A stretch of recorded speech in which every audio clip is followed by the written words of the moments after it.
안녕하십니까. 오늘은 그 사과 응애에 대해서 말씀드리겠습니다. 오늘은 이제 8월 21일입니다. 이제 추석이 이제 9월 21일 이제 한 달 정도 추석이 남았습니다. 홍로는 이제 출하할 시기가 곧 다가오고 있습니다. 금년에는 뭐 갈반이 특별한 지역을 제외하고는 작년같게 비가 많이 오지 않아 가지고 또 관리를 잘해가지고 갈반병이 그렇게 오지 않았습니다. 그래서 다행스럽게 생각하고, 홍로는 이제 전문이병, 부사 종류는 이제 갈색 무늬병이 이제 많이 심할 수가 있죠. 겨울사가 남아 있기 때문에 응애, 잎의 그 중요성에 대해서 좀 말씀드리겠습니다. 잎을 보면은 잎이 이제 광합성 작용을 하죠. 그런데 응애들이 뭐 이 잎 우로 또는 잎 아래로 이렇게 엽록소를 이제 흡집합니다. 빨아먹었죠. 빨아먹으면 잎의 역할을 다 하지 못해서 결국은 그 과일도 이제 커지지도 못하고 또 착색도 안 되고 또 결국 이제 이 나이겹이 떨어지는 그런 결과가 올 수 있어요. 또 여기 보면 이제 꽃눈이 있는데 꽃눈 형성이 제대로 안 될 수 있습니다. 잎의 광합성 작용을 통해서 양분들을 만들어서 이 수채 내부에 서로 다 먹고 이 꽃눈이 이제 계속 커가지고 있죠. 꽃눈 안에 지금 현재 꽃눈 안에 계속 뭐 암술, 수술, 뭐 꽃가루 11월 달 되면 그렇게 만들어지겠지만 계속 한 개씩 이렇게 만들어져 있는 과정에 있어요. 그런데 영양분을 충분히 공급해 주지 못하면 꽃눈이 형성을 잘 못하는 거죠. 밴드에서 보니까 이제 꽃눈을 어떻게 하면 더 크게 하냐 이렇게 하는데 잎이 다른 게 없어요. 잎이 광합성 작용을 잘 할 수 있도록 해주면 되는 거죠.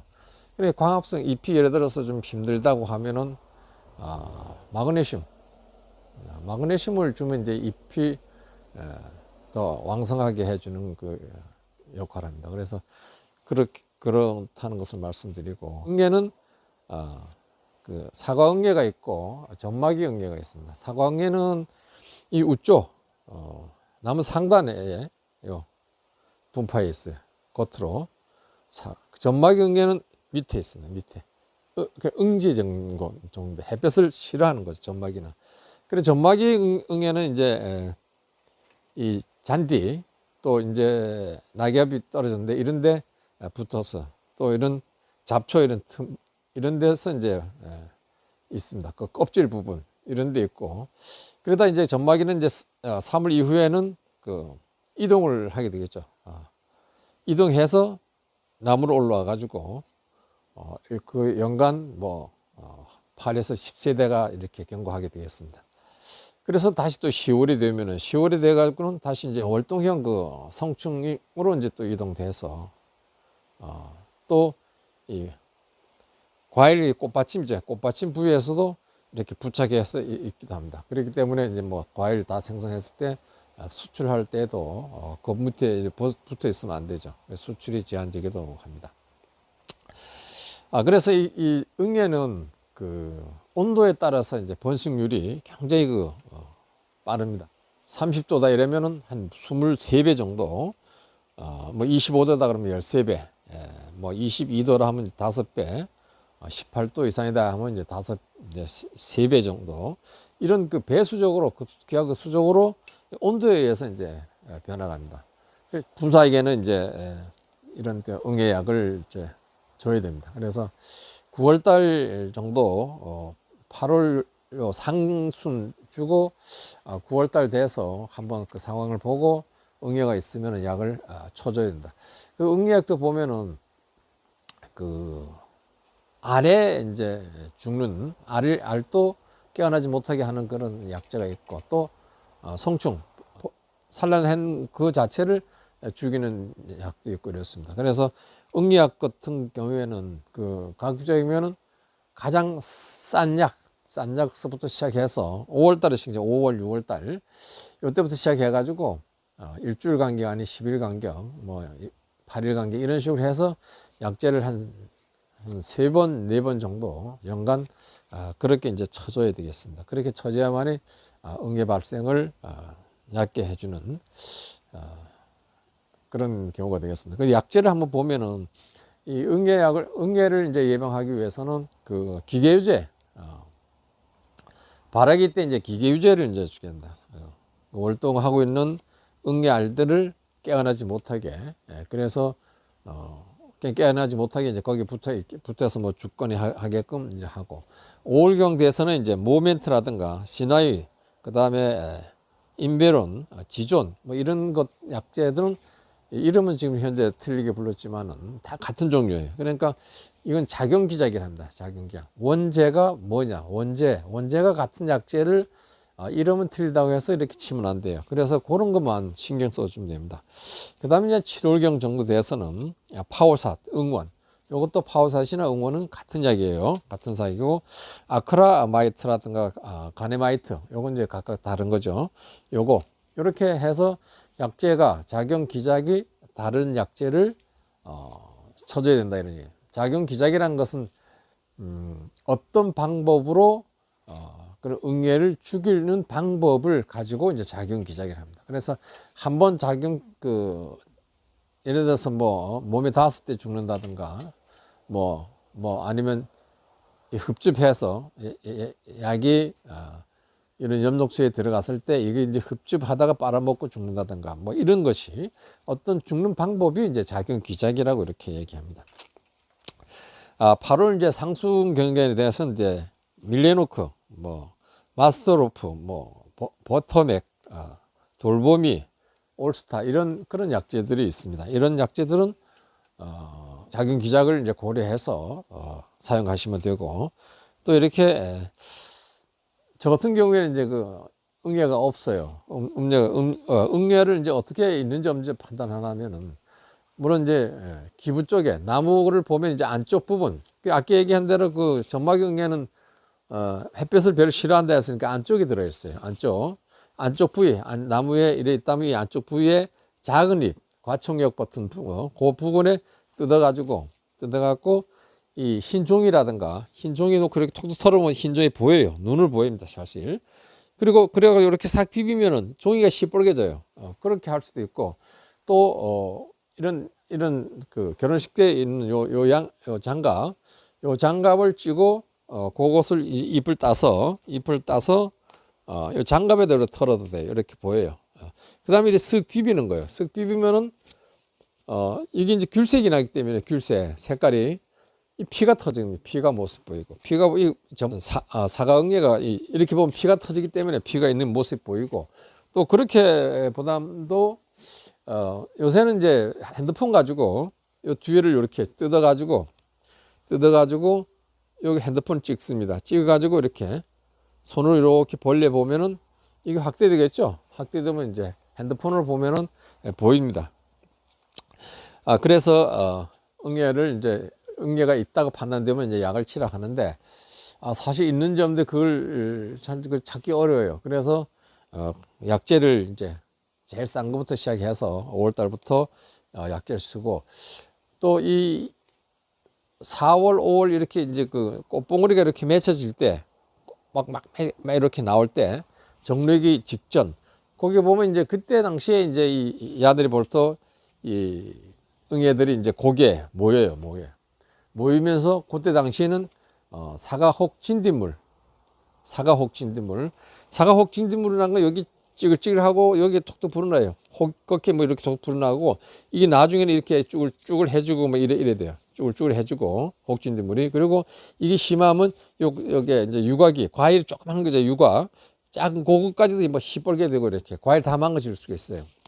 이거 사과 혹진딧물 요것도 아주 그 시기에 살충제를 치면은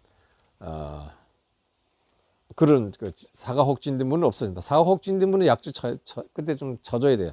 그때 치게 되면은, 살충제를 치게 되면은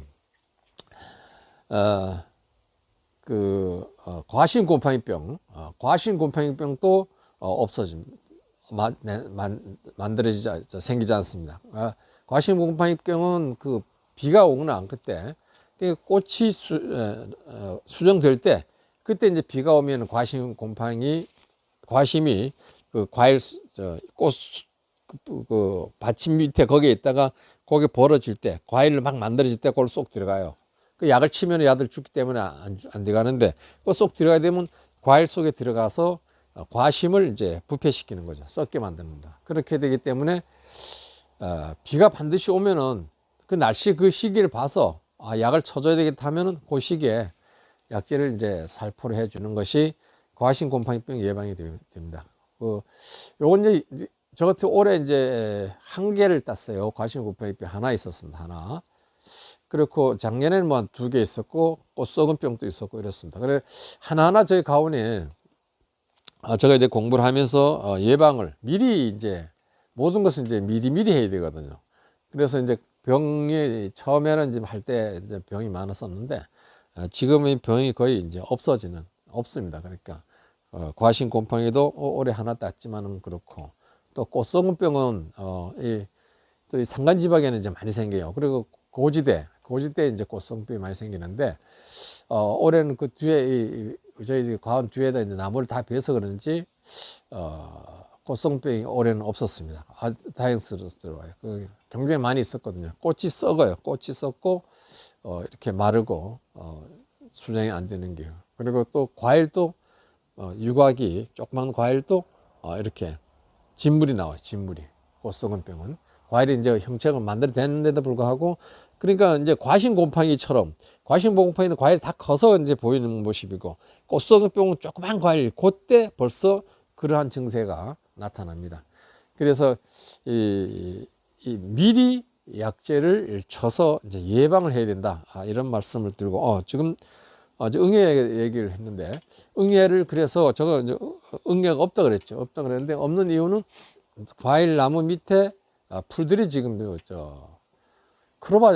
크로바로 이제 이렇게 어떻게 하다 보면 크로바가 이제 좀 돼 있어서 아마 응애들이 이제 거기서 이제 서식을 좀 하기도 많이 하고 또 그런 게 하나 조건이 있었고 없는 이유가 그 다음에 이 응애나 진딧물 이런 것은 그 물 산도가 3 내지 4입니다. 그러니까 물 산도 약제를 농약을 만들 때 물을 3, 4도짜리 강산성의 물과 혼합해서 사용하라 이렇게 아마 된 것 같아요. 그래서 저는 할 때 그 이제 물에다가 병초산은 그러니까 목초제 이런 것을 이제 몇 값씩 넣어가지고 산도를 낮춘다. 여기는 이제 물이 이제 석회석이기 때문에 석회석은 강알칼리 8.3 뭐 이래 나옵니다. 그 칼슘도 다 석회에 관련된 것은 약재들이 전부 다 알칼리성입니다. 알칼리성. 그리고 물이 알칼리이기 때문에 그래서 이제 저는 이제 사과 식초 그걸 넣어서 꽤 많이 넣습니다. 꽤 많이 넣어가지고 도수를 낮춰요. 한 컵 넣을 때마다 이제 한 1도씩 조금씩 변해요.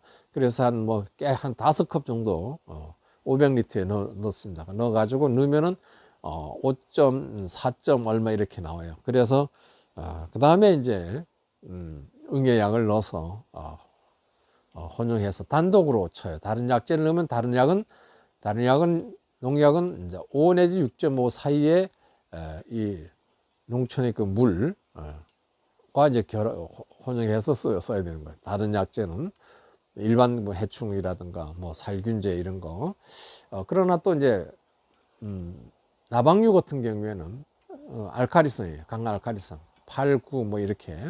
그래서 알칼리성 이 나방류 할 때는 그냥 현재 아무것도 안 넣고 지금 이제 물에다가 그 약을 넣어서 씁니다. 그래서 하여튼 뭐 해충엔 뭐 그렇게 오래 신경을 안 썼어요. 그러니까 단지 물 산도 조절을 했고 또 그쯤 돼서 이제 약을 쳤고 해충에 이제 피해를 본 것은 없습니다. 기억하셨다가 좋은 가온 만드시기를 바랍니다. 오늘 여기까지 하겠습니다.